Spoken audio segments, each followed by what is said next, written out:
लद्दाख में भारत चीन विवाद अपने चरम पर है। दोनों देश की सेनाएं अपना झंडा गाड़े तैनात हैं। हालांकि दोनों देशों की सेनाओं के बीच कई उच्च स्तरीय बैठक हो चुकी है। बैठक के बाद चीन की सेना भारत के 3 इलाकों में पीछे हुई है, परंतु जो क्षेत्र भारत के लिए महत्वपूर्ण है और जहां भारतीय सैनिक पेट्रोलिंग करते हैं, वहां से चीनी सैनिक टस से मस नहीं हो रहे हैं। शतरंज के घोड़े की तरह कभी 2.5 कदम आगे तो कभी 2.5 कदम पीछे हो रहे हैं। इसी बीच चीन से ऐसी खबर आई है कि हम सबको भारतीय होने पर गर्व होगा। जी हाँ दोस्तों, चीन की सेना के एक विशेषज्ञ ने भारतीय सेना की सार्वजनिक रूप से तारीफ की है। चीन जैसे देश में ऐसा कम ही देखने को मिलता है। तो दोस्तों जानेंगे कि चीन ने किस प्रकार भारत के सैनिकों की तारीफ की है। उससे पहले अगर आप हमारे चैनल पर नए आए हो तो चैनल को सब्सक्राइब करके घंटी दबा दीजिए, ताकि भारतीय सैनिकों की हर अपडेट आपको मिलती रहे। चीन के विशेषज्ञ ने कहा कि भारत के पास पठार और पर्वतीय इलाकों की बेहतर जानकारी रखने वाले दुनिया की सबसे बड़ी और सर्वाधिक अनुभवी सैनिक टुकड़ी है, जो तिब्बत सीमा पर बेहद जोखिम भरे क्षेत्र में सटीक और सर्वश्रेष्ठ हथियार से लैस है। पर्वतीय सैनिकों के मामले में भारत नंबर 1।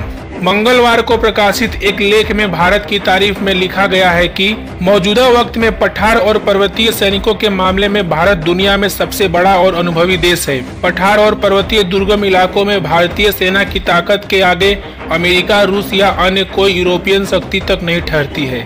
दुनिया की सबसे बड़ी पर्वतीय लड़ाकू सेना 12 डिवीजनों के साथ 2 लाख से ज्यादा सैनिकों वाला भारतीय पर्वतीय बल दुनिया का सबसे बड़ा पर्वतीय लड़ाकू सैन्य बल है। सन 1970 के दशक में भारतीय सेना ने पर्वतीय सैनिकों की संख्या में काफी बढ़ोतरी की है। भारतीय सेना की योजना 50,000 से अधिक सैनिकों वाली पर्वतीय लड़ाकू कोर बनाने की भी है। भारत की पर्वतीय सेना के हर जवान के लिए पर्वतारोहण एक अनिवार्य गुण है, यानी भारतीय पर्वतीय बल का हर जवान इसमें माहिर होता है।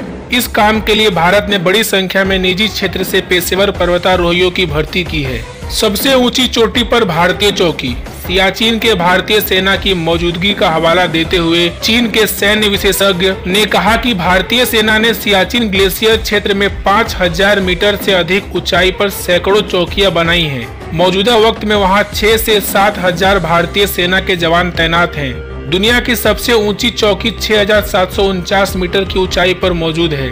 भारतीय सेना विदेशों से खरीदे और स्वदेश निर्मित ऐसे अचूक हथियार से लैस है, जो पर्वतीय और ऊंचाई वाले इलाकों में परिचालन के लिए बेहद माकूल है। भारत ने किया भारी भरकम खर्च। चीनी विशेषज्ञ ने आगे कहा कि भारतीय सेना ने अपनी क्षमताओं को बढ़ाने के लिए अमेरिका से M777 155 mm होवित्जर तोप और चिनूक हेलीकॉप्टर जैसे आधुनिक उपकरण हासिल करने पर भारी खर्च किया है। 155 mm होवित्जर तोप दुनिया की सबसे हल्की और खतरनाक तोप है। वहीं चिनूक भारी परिवहन के मुफीद दुश्मन को मुंहतोड़ जवाब देने वाला हेलीकॉप्टर है। चिनूक तोप सहित भारी हथियारों को उठाकर ले जाने में सक्षम हेलीकॉप्टर है। यह बेहद मुश्किल परिस्थितियों में भी उड़ान भरने में सक्षम है। वहीं भारतीय सेना ने खुद को अमेरिकी HS-64E लोंगबो अपाचे लड़ाकू हेलीकॉप्टरों से लैस करके खुद को और मजबूत किया है। भारत सरकार ने रक्षा क्षेत्र को ज्यादा दिया महत्व।